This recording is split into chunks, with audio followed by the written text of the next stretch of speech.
Hi everyone, Jenna Browder here. David Brody at the White House. Big day today as it relates to the faith community prison reform roundtable. The president hosted it, and a lot of people there, a lot of heavyweights from the faith community around the country. We're talking Paula White, Daryl Scott, several others, some governors from different states, and some heavy hitters within the administration. There was Jared Kushner, there was Jeff Sessions. Who else? Oh, Chief Staff John Kelly was there. John Kelly, big names. Yeah, and beyond the big names, I think what was interesting is that the faith community really was heavily involved in this. I mean, Pastor Daryl Scott, Pastor Paula White, two key influential voices within this Trump White House, they were on hand today. And so it was interesting to get their take, because we talked to them afterwards about what transpired in the meeting. Have a look from both Pastor White, Paula Scott, and Senator Sam Brownback, the governor, who's going to eventually be the U.S. Ambassador for Religious Freedom. Have a look.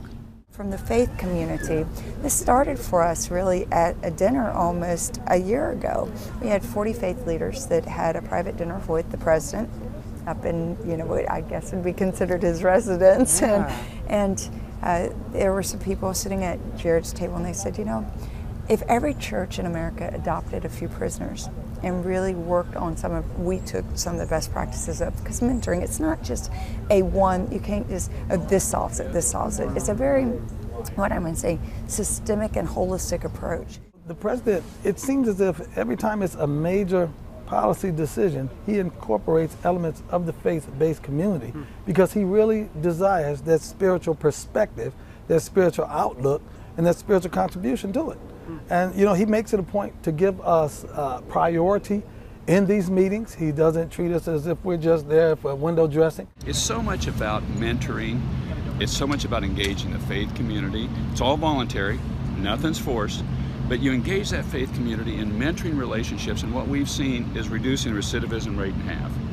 And it's not soft on crime. Person's done the crime, they're going to do their time, but while we got them, we want to see that they change their lives for the better. And this day, a long time coming, the three of them saying they were so relieved to see it finally arrive. And it's interesting because Pastor White and Daryl Scott, a constant presence here at the White House, the Trump administration really bringing them in. It's not just prison reform, so many different issues across the faith spectrum. That's for sure. All right, for more, we turn to Ben Kennedy.